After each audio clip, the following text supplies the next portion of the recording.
Morning, everyone. This morning we are giving God thanks for another day, and we are here to celebrate the life of Sister Icilda Roache, otherwise called Auntie.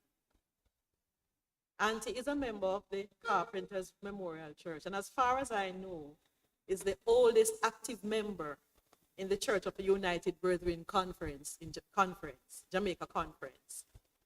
On the 3rd of March this year, 2023, she celebrated her 94th birthday.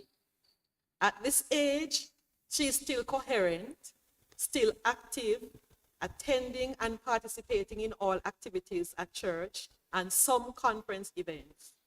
She is considered a very valuable member of this church who holds a wealth of information about the denomination. And so today, Auntie, as we affectionately call her, will be giving us some useful information which she alone carries in her head. I can assure you that her memory is like that of an elephant.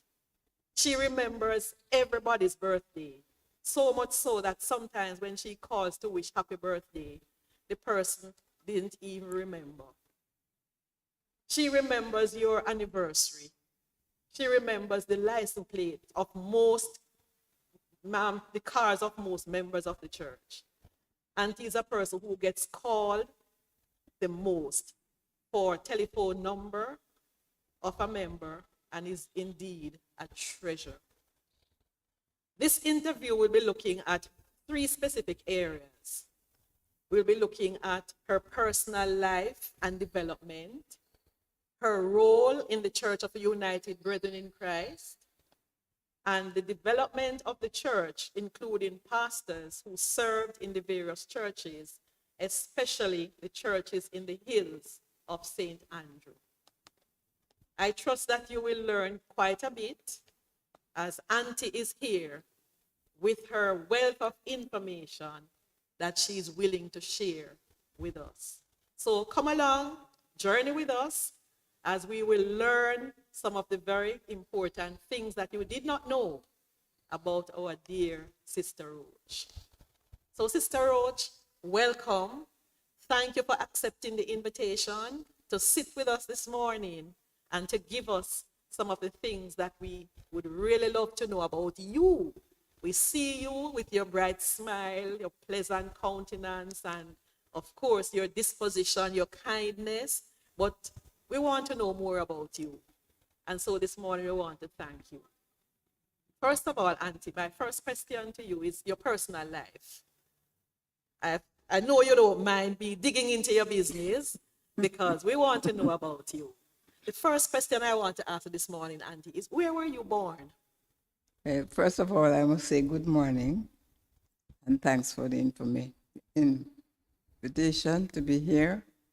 And I'll try to do and to tell you as much as possible what I can remember.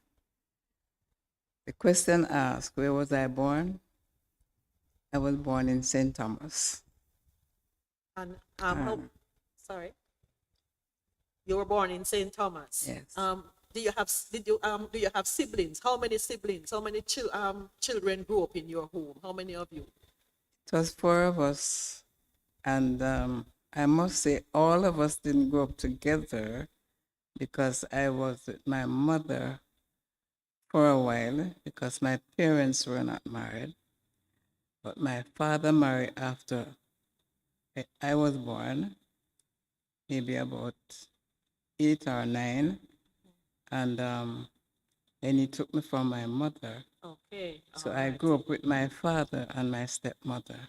Okay, so you had 4 siblings. Yes. How many brothers and sisters? I had 1 brother and 2 sisters. Are they alive? How many of them are alive? They're all. So you are the gone. surviving. You're the I'm surviving. the only surviving one. Okay. All right. What was your position in the family? You had 4 of you. Where did you fall? I'm the 4th one. You are the 4th one. Okay, so you are the last one of the 4. Yes. All right.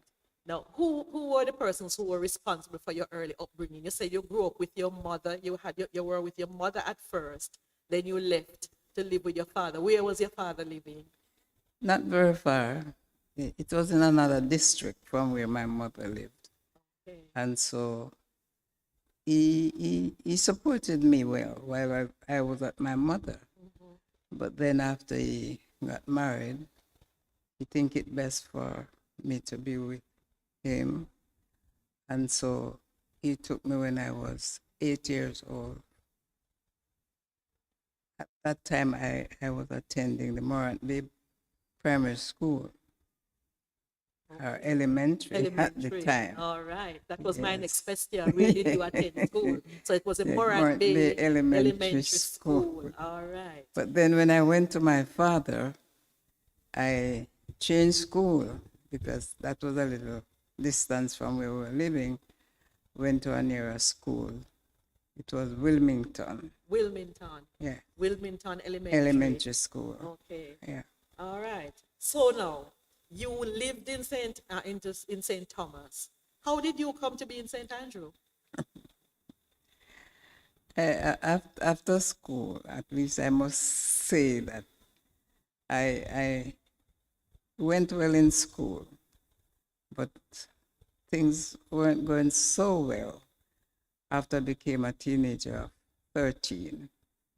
And so I felt that I needed something more because I wasn't getting the attention I needed educationally. Okay. So I came to Kingston to one of my auntie who was living in Kingston. Okay. So you lived in Kingston at first with your aunt because you, at the age of 13, realized that your educational needs were not met. Right. Wow. I can But I understand. left St. Thomas Yeah. when I was 16. 16. Yeah. All right. So you came to Kingston, but then you came to St. Andrew. So how St. Andrew and the Kingston coming now? How did you come to St. Andrew? I stayed with my auntie in Kingston for a while. Yeah. Then I have another auntie in Mount James, St. Andrew. So she decided that we both were going to visit her. And when we visit that auntie, I felt that this was the place for me to be instead of Kingston. Okay. What did you feel? Can you explain what you experienced, why you felt that this was the place to stay? What did you experience? Where I was staying in Kingston, it wasn't comfortable because we were living at a home where it was a cousin and her family, my auntie and my sister, the one that I follow, were in the home. And it was kind of crowded. Crowded. Yes, and so I feel like going to the auntie in Mount James, St. Andrew was better. And so I decided, from that first visit, I decided that was where I would want to be. And your auntie decided that yes, Yes. she's willing to keep you. Yes. All right. So what were some of the experiences you had while at your auntie in Mount James? My experience there was a good one because my auntie and her husband were both Christians. Okay. Very dedicated Christians. And we had family worship morning and evening. And I took part in those family worship. And I must say that was where I accepted the Lord as my Savior.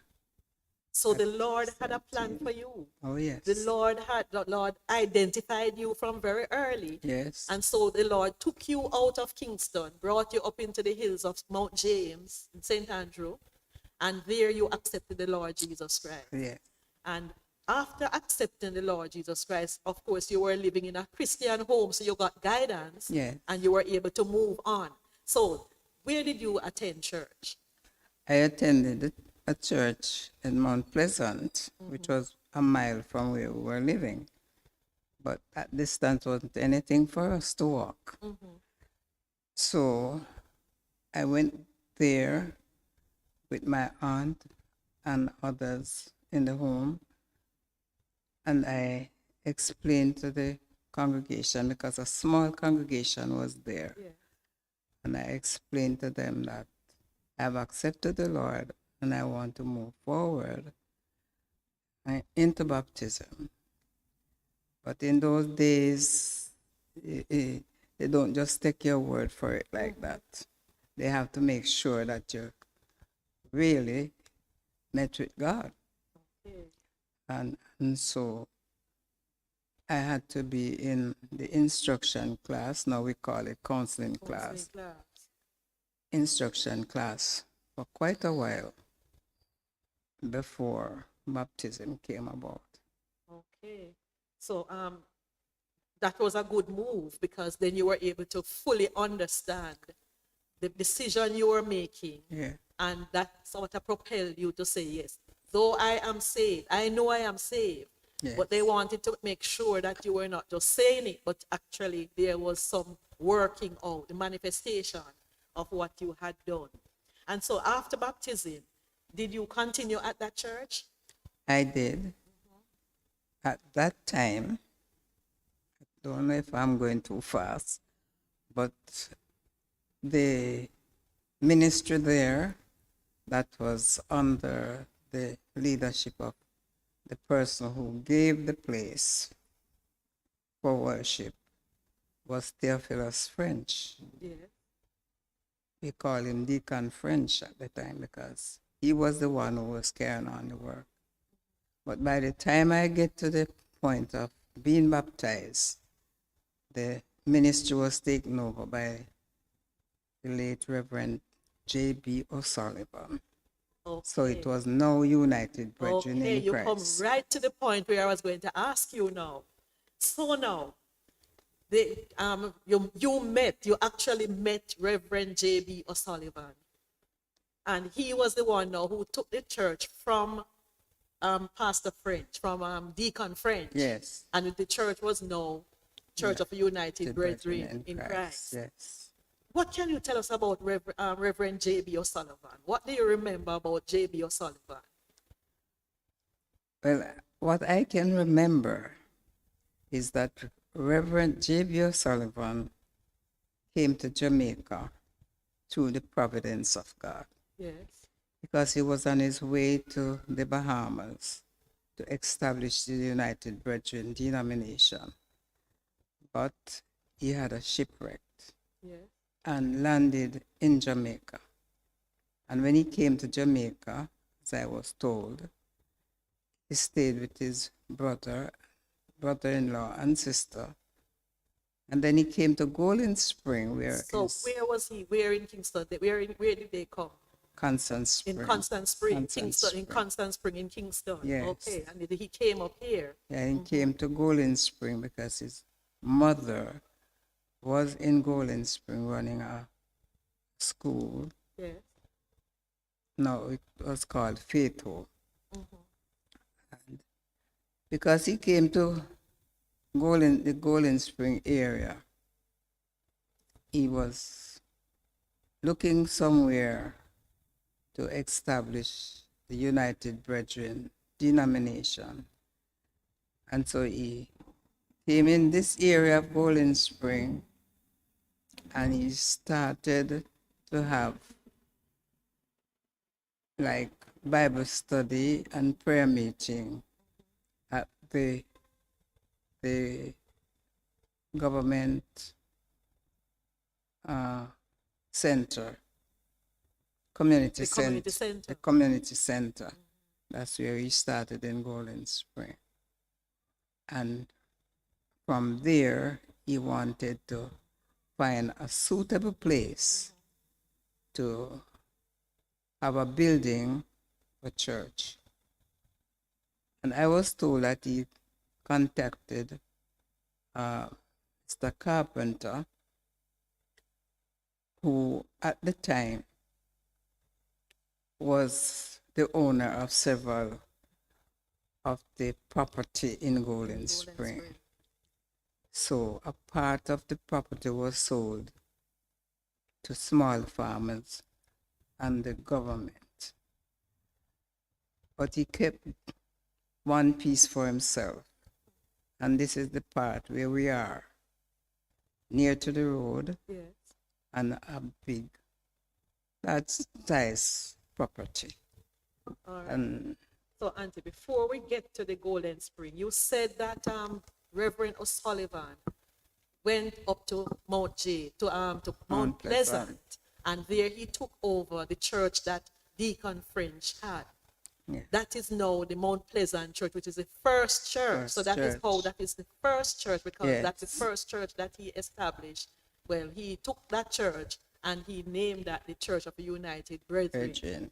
All right. So he had that church there, and then he wanted another church in this community, Golden Spring, and he was able to get that piece. How did he get that piece of land from Mr. Carpenter? Because since he was selling land to farmers and to the government, I am sure Reverend O'Sullivan would have to buy the piece that he wanted. How did that work out? I was told that he contacted Mr. Carpenter and asked if he could lease him the land for the church. And Mr. Carpenter replied was, no, he's not selling it or leasing it. But Reverend O'Sullivan was not satisfied, so he kept asking about the land. And I was told that Mr. Carpenter eventually told him that he will not sell the land to him, but he was going to give him the land. But it must be at a church and a school be built for the community of Golden Spring.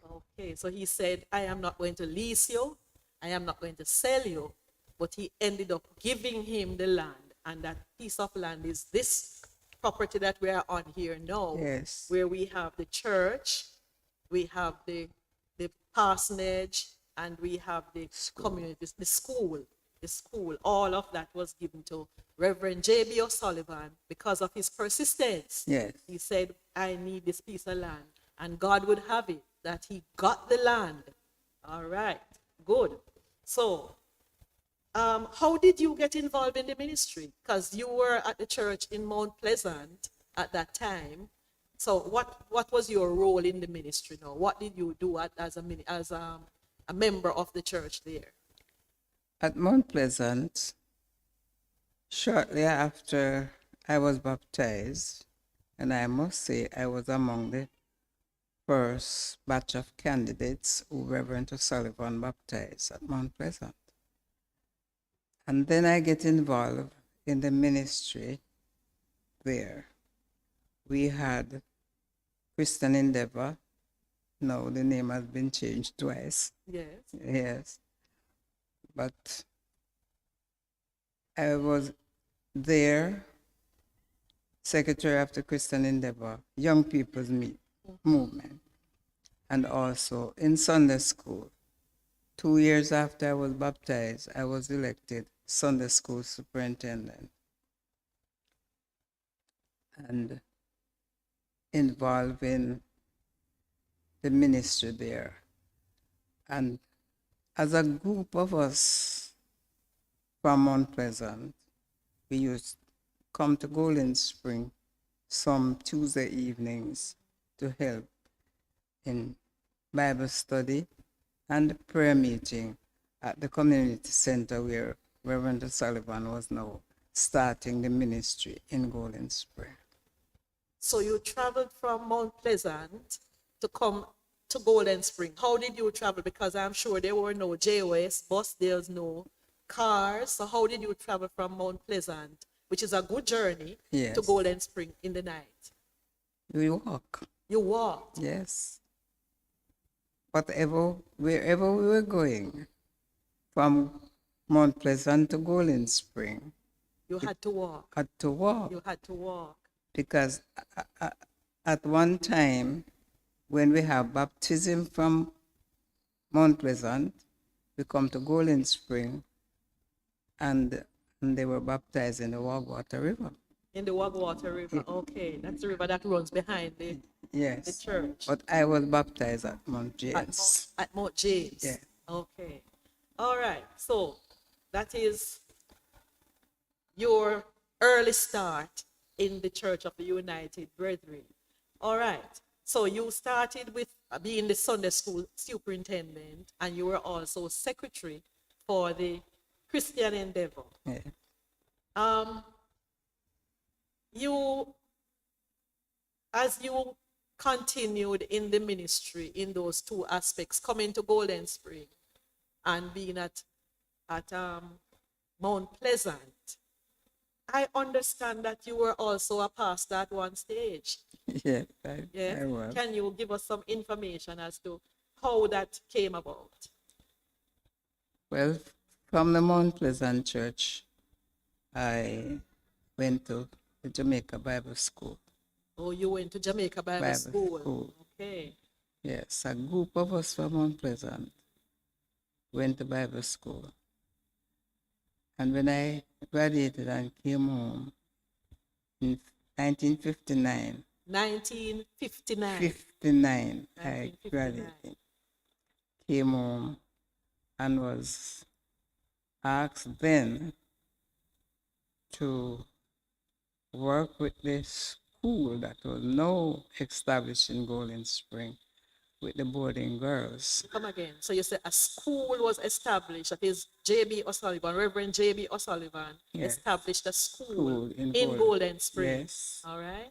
And we had boarding students. Okay. And I was asked to be house mother for the girls. And it was while I was there, the conference of 1960 into 61. I wasn't at the conference, but after conference, I was approached by the presiding superintendent. He was the presiding person at the conference. He was Reverend Fleming. Okay. And he was from the headquarters in Huntington. And he came and presided at the conference. And Reverend O'Sullivan and himself approached me and suggest that they would be asking me to pastor the church in New Gardens, because they feel that with my training in the ministry, I would be able to do that. To pastor the church. To pastor the church. So you went into pastoring. So you were here at the school working, and you left the school now. So you were now going to be the pastor at New Gardens. How long did you spend at New Gardens? I went there in April of 61, and I leave in March of 65. Wow. So you spent 4 years. Almost. You were the pastor almost 4 years. Almost 4 years. At the New Gardens Church. Okay, so that is where you had the ministry right there in New Gardens, and you pastored there for 4 years. So you are not, we could look at that, you were Pastor Roache, right? Pastor Roache, who had just left Bible school, and you are now pastoring the church. All right. Now we're going to move to another aspect, Sister Roache. We're going to be looking at the development of the United Brethren Church in this area, and as it extends out into Jamaica. All right. So you lived and you interacted with a number of pastors who served the churches in those early days in this community. Can you give us some of those persons who you can remember serving in the different churches? So at this time now, we had a church at Mount Pleasant, church at New Gardens, and the church in Golden Spring. Were there any other church in the hills of St. Andrew? Mount Zion. Mount Zion. Mount Prospect. How did the Mount Zion church begin? It's Mount Zion Church started, at least there was a ministry there by the late Sister Icilda Robinson. And she contacted Reverend O'Sullivan, and from the conversation they had, he came to the conclusion that he would also take over the Mount Zion ministry. Okay, so the Mount Zion Church was started by Sister Icilda Robinson. Yes. I can remember her. I remember her. Yes. So she started that church. Yes. And then it was taken over by the United the Brethren. United Brethren Church. Yes. Okay, yes. Yes. And from then, I think they had the Mount Prospect. I'm not too sure how that started. Okay. But I know it became a United Brethren Church. And New Gardens had a ministry also that was going on by Reverend Goodman. Reverend Goodman. Goodman. Yes. And so when Reverend Goodman leave New Gardens, went to Clarendon, Yorktown, Reverend O'Sullivan was asked to take that ministry. So United Brethren becomes have another church in the hills in New Garden. Okay, so there was the Mount Pleasant, the Mount Prospect, the New Gardens, Golden Spring, and Mount Zion churches, 5 churches in the hills of St. Andrew. And those were all under the leadership of Reverend J.B. O'Sullivan. Yeah. All right. So who was the pastor after the church was taken over at Mount Pleasant? Who became pastor there? The first pastor, the first pastor there after it was taken over was Norman Tyndale. Norman Tyndale. Yes. Okay. And Mount Prospect, it was Reverend Gerald Smith. Gerald Smith. Gerald. Gerald Smith with a J. Yes. But before he went to Mount Prospect, he served at Golden Spring. Golden Spring. Because by then, we had a building in Golden Spring. So he served Golden Spring for a while. Then he went to Mount Prospect. And he left Mount Prospect and also went to Yorktown. Yes. Yes. Reverend Smith went to Yorktown.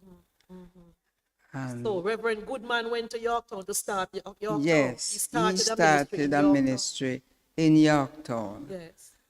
But had to leave, had to go back to the States because his wife wasn't in good health. Okay. So they went back, and then Reverend O'Sullivan took over the Yorktown ministry, and it becomes United Brethren. Okay. All right. So we have Norman Tyndale at Mount Pleasant. We had Reverend Smith at Mount Prospect. And you were at New Gardens. All right. And who was at Golden Spring? It was J.B. O'Sullivan was at Golden Spring. Yes. All right. Yes. Good. Now, some of those men went. I remember Norman Tyndale went to Malvern. Norman Tyndale went to Malvern. And so Norman Tyndale went to Malvern. After Norman Tyndale, excuse me, went to Malvern, who was the person who replaced him at Mount Pleasant? I can't remember. You know, all right. Remember. You don't remember exactly who replaced Who him. But replaced tell him? us some of the pastors who served at Mount Pleasant. Some of the pastors who serve Mount Pleasant Church. You have, I mentioned already, Norman Tyndale. But Reverend Lloyd Spencer, Reverend Lloyd Spencer. that was his first pastorate, 1964, right after he graduated from Bible school. Yeah. Both he and his wife, that same year they got married and they were assigned to Mount Pleasant. Mount Pleasant. Okay. So that was his first pastorate. When he was transferred from Mount Pleasant, he was transferred to Malvern. To Malvern again. So Yes. Norman Tyndale left Mount Pleasant and went to Malvern. Lloyd Spencer left Mount Pleasant and went to Malvern. And I understand that under his ministry, Reverend Dakers and Reverend Yes. Nugent Yes. got saved under his ministry while at Mount Pleasant. Yes. Okay. And what about Mount Prospect now? Who else served at Mount? Did you finish with the Mount Pleasant one? How many other person went to Mount Pleasant? Mount Pleasant. The Mount Pleasant Church was pastored by several. You have Reverend Jasper Green served Mount Pleasant Church. And the Mount Prospect also. And Reverend, he wasn't Reverend then, he was just Pastor Vincent Nugent, who is Bishop Nugent's brother. He served Mount Prospect Church for a while before he migrated. And we have others. I should say, when I leave New Gardens, that church was pastored by Mortimer Reed. Mortimer Reed. Yes, yes. Because I went there after when Ransford Thompson migrated, and so that was how they assigned me to New Gardens. So I had to burn back on that. Reverend Warren, Yes. Pastor Warren then, he went to Mount Pleasant after leaving Golden Spring. After Golden Spring. Went to Mount Pleasant and New Garden. Yeah. Most of the time, some of these pastors were assigned two churches. Two churches. Two Yes. churches. Yes, two churches. Yes, because Pastor Warren served Golden Spring. Yes. He served Mount Pleasant. He served New Gardens and Mount Zion. Okay, okay. Yeah. Pastor Shaw also served at Mount Prospect. That's Pastor You know, Norbert Shaw. Norbert Shaw. Shaw, yes. And New Gardens. At least he did two terms there at New Gardens. Yes. Pastor Linton Thomas served Mount Pleasant and New Gardens. Yeah. Yeah. So we have these pastors in as I said, Reverend Jasper Green, Pastor Mount Pleasant and Mount Prospect. And there were some other pastors who maybe didn't serve the United Brethren Church for long. You had like Pastor Yates. I remember you Pastor saying Yates, Pastor we had Yates. Noel Morrison. He served Mount Zion. And these are just short-term pastors. Pastor Yates came to Golden Spring and he served for a while. And then they transferred him to Independence City. Independence City. When they were just starting at Independence City. At that time, they start the ministry in a school, a small school was there at 60 Cornwall Avenue. And that was where the Reverend Pastor Yates started before it get to where the church is now. So we had these pastors from Reverend Young. Reverend Young came to Golden Spring in 54. And I should say it's under his ministry at Golden Spring I became a member of Golden Spring Church, because he was the one who transferred it. The name wasn't transferred. He just felt that because of my involvement in the ministry at Golden Spring, in Sunday school, vacation Bible school, and all of that, he think that I should be at Golden Spring Church. So he just took you? He just took my name. Just put my name on the church and there was road. no communication back at church to say No you communication at Mount Pleasant.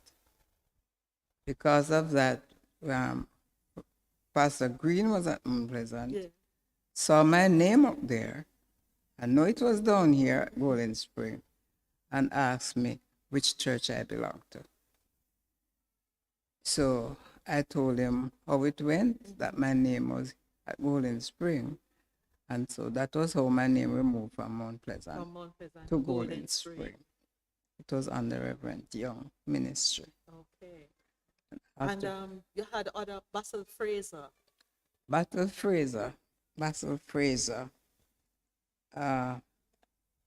he served Mount Prospect also. Mount Prospect. And he was transferred from Mount Prospect to Golden Spring. But he wasn't at Golden Spring for long. When, I don't remember which church he was at, but by then he got married and he went to another church. So, Sister Roache, you were really involved in the ministry in this area. And I guess you were the person who you could look at as the one who people depended on, as pastors saw it fit to even say, well, they wanted you. So you were here at Golden Spring. And in what areas did you minister while at Golden Spring? I ministered in Golden Spring, my ministry in Golden Spring. Sunday school, vacation Bible school, church secretary, financial secretary. And the Sunday school is not just one class I did. I taught from the small ones right up to the adults, the seniors. I taught the little ones where I use the flannel graph lessons or the flashcard lessons, which will help to keep the little ones, keep their attention when you're teaching them. Instead of just talking to them, they see the pictures and they could arouse their attention. Their attention and keep them focused. So I have worked in Golden Spring Church in different areas. Among in the prayer groups, the visitation, all of that. Okay. Auntie, I want to get back to something you said. The conference, the first conference was held in Mount Pleasant. Mount Pleasant. What year was that? 1950. 1950. And the next one was held here at Golden Spring. What year was that? I think that was 52. 52. So 51. What happened in 51? 51, we had the terrible hurricane of Charlie. So there was no conference that year. And Charlie was in August of 51. 17th of August, 1951 was Charlie. And I believe that was the reason why we didn't have the conference in that year. So that was a missing year, and so that is why the church was established in 1950. Church was established in Golden Spring in the 40s. In the 40s? Yes. Okay, so it was established in the 40s. They had the first conference in 1950. First conference in 50, and the next one was in 52. Yeah. Because 51 was a missing year because of Hurricane Charlie. Yeah. So then conference was held here. So everybody from all the churches would come to Golden Spring for conference. So where did they stay? They stayed with members of the church. I don't remember. Okay. Yeah, the delegates. I know when the first conference in Mount Pleasant that the delegates stayed with members of the church. Yes. Okay. Yeah, because I remember the delegate from Porus, now Whitney Turn, he stayed at my auntie's home. At your auntie's home. Yeah. All right. So then, as time progressed, what became of the school that was here? The school here, and it wasn't just a primary school, it was a high school. High school was developed. Yes. And there was another school at Gainsted. I think it was under the leadership of the United Virgin also. So some of the students would go to Gainsted and some remain here at Golden Spring. So the children from the hills, they were transported to Golden Spring by a school bus. Yeah. The bus will go for them. Those from New Garden would walk out to Mount James to meet the bus when it's coming down from Mount Prospect. And so transport them to Golden Spring. And the bigger ones, the older ones, they went to Gainsted. Yes. Okay. So and that same bus would take the Gainsted student and take up one of the teachers were living in Barbican, and he would pick up that teacher and bring her up to school. Yeah. So then we had a school in Golden Spring, and the Gainsted High School was managed by the United Brethren Church. Yes, that was my understanding. And there was the children's home that was at Faith Home. The children's home at Faith Home at that time, run by Reverend Sullivan's mother. Okay.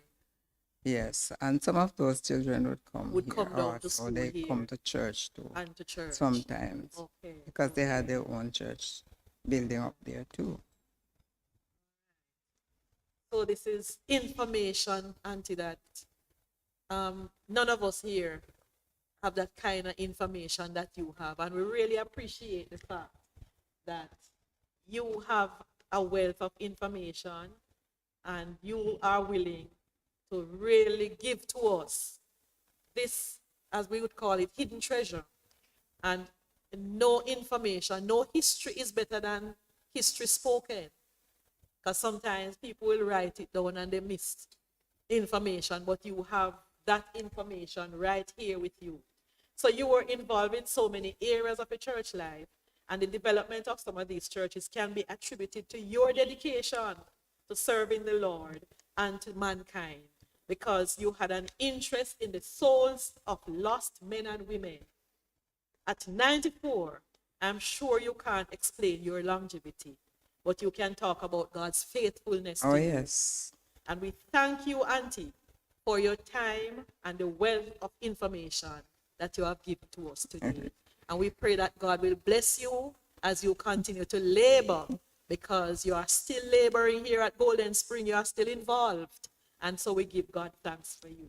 Thank you again, Auntie, for your time.